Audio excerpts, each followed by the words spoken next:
Hello there, and welcome to Gaming with Greystorm. Today I want to do something I've actually been wanting to do for a long while. I love buying miniatures games, small indie games, Osprey Blue series, and generally niche games. And one thing I noticed there's not a lot of out there is just short introductions to these games. So I'd like to do this video, maybe a series of What's This? And in about 10 to 12 minutes, break down what a certain game is so you can easily and quickly find out if it's something for you or something you should investigate more. And I like this video or maybe video series to have a certain format where I go by 5 steps. The steps are: what is it? Like an overview of what is this game about? How does it feel? Is it tactical? Is it beer and pretzels? Is it epic? Is it mind-boggling? Then simply, what do you need to play this game? To give you a short overview of components needed. And then, how does it work? Short overview of how are the rules in this game, like what are the base mechanics. And then, fifth and last, what does it bring to the table? And that means, like, why should you be playing this skirmish game versus maybe other skirmish game in irradiated zones, or maybe a wizard game. Trying to find out what's the core here in this game and why would you maybe pick this over others, or why would you maybe buy and read this just because it brings something interesting or has a certain feel. So the first one I want to do is a fairly new game, recent addition to my collection. I want to do it because it's new and played a lot right now. I'm very motivated about it. So if there's a lot of interest, easily measured by likes and comments, but also views, I might do more of these, presenting more games, but the very first one is going to be Hobgoblin by Mike Hutchinson. So Hobgoblin is a fantasy mass battle rank and flank game. You deploy anywhere 3, 4, up to 6, 9, or even more units. You deploy them one by one, and you class in the middle. You can outmaneuver, wheel, flank, and all these things that we know from rank and flank games. The game plays with a very short deployment, so you get stuck in fast, and it down prioritizes a focus on range combat, but more on that later. A unique feature is that you build your army completely how you want. So you take any set of figures you have, you place them on a square base, and you pick what unit type they are.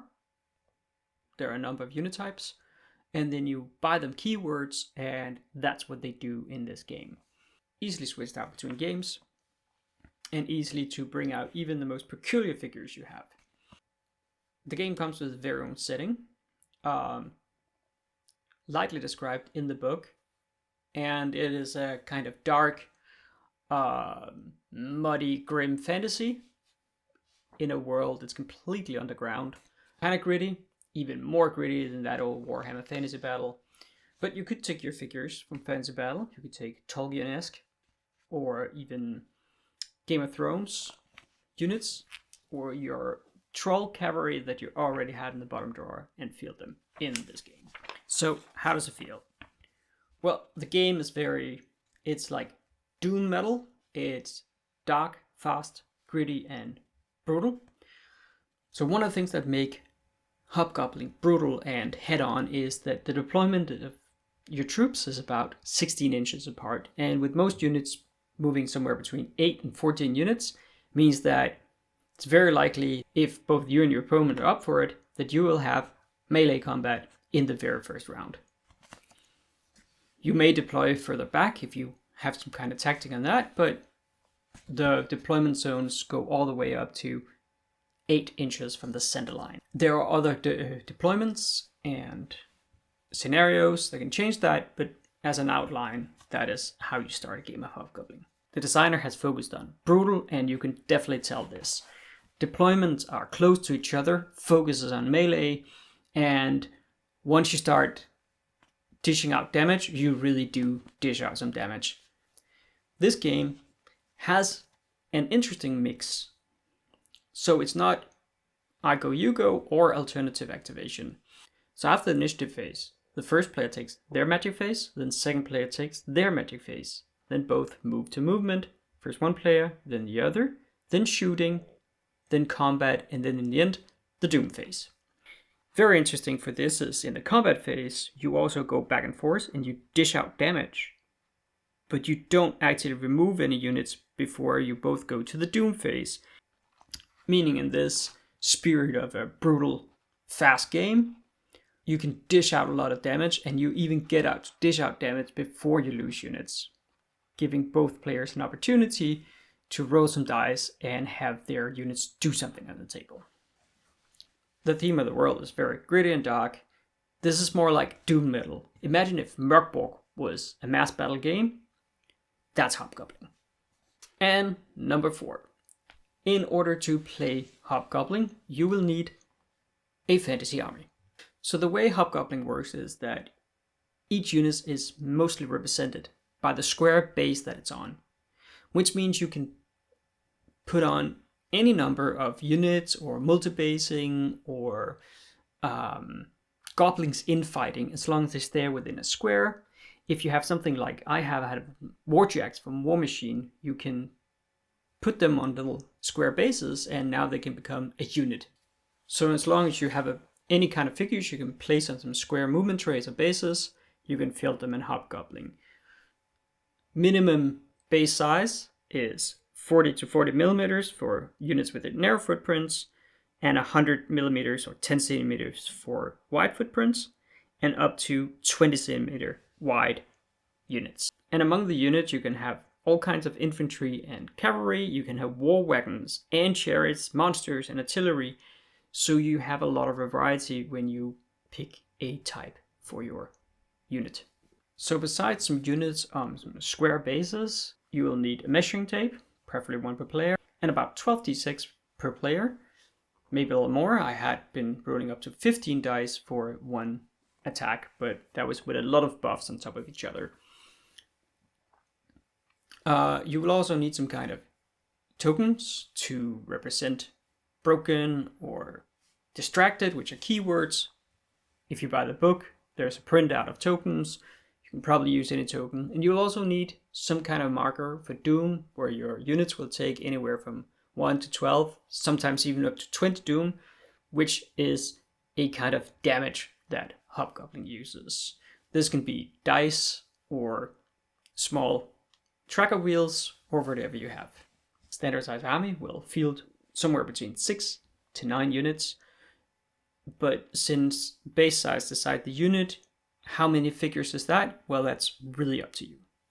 Measurement is done in inches. You deploy 8 inches from the center line, and most units move from 8 to 14 inches, so there's a good chance of getting stuck in the very first round, if the players are going for that. A standard unit has 10 courage. That means it can take 10 Doom before it will be removed from the table in the Doom phase. You can do a lot of maneuvering, wheeling, reforming, and other rank and flank maneuvers. And once you get stuck in the combat phase, you will roll, as a general rule, until you modify them. A unit has 10 dice to roll damage. And what you do is that you look up in a chart. If light infantry attacks light infantry, that's a 4 up, but if they attack a monster, it's maybe 5 or 6 up. You consult this chart, and then you roll your 10 die. For every success, you apply 1 Doom to the other. Now, the really nice detail about Hobgoblin is this chart is the standard, and 10 attack is the standard, and 10 courage or life is the standard. But then you buy keywords to modify. You could buy tough, meaning that every time you take damage, you subtract 1. Unless you have tough 2, it's 2. You could be a hero. You'll attack with a number of extra dice equal to the number after your hero keyword.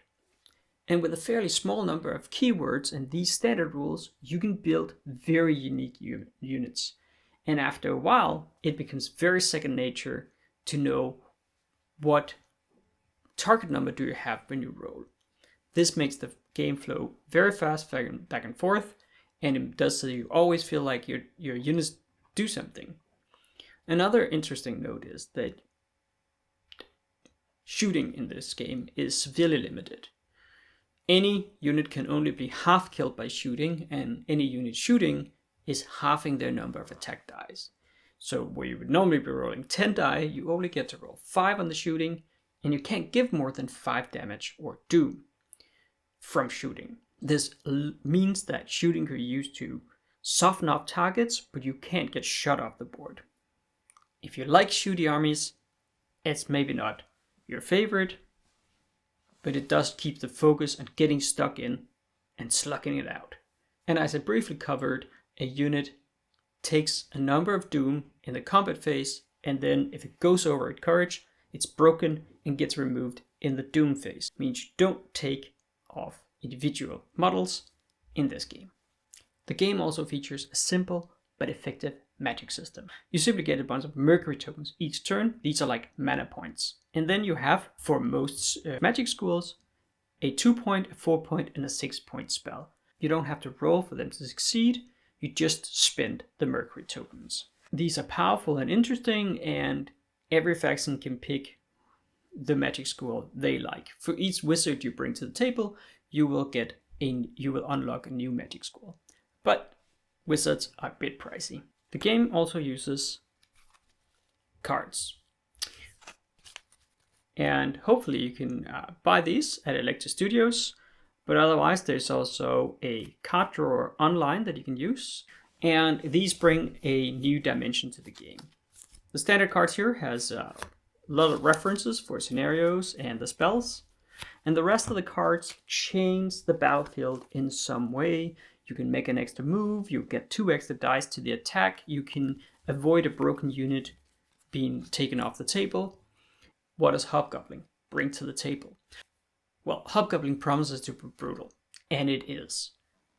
The low deployment distance and the focus on not being shot off the table, and every unit gets to fight, or at least do something before they go out, feels amazing.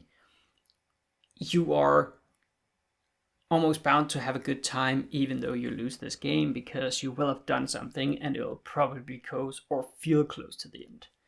The game doesn't take a long time, it's very fast played, and it only lasts for 5 turns, which seems like about where you annihilate at least half your opponent's army anyways.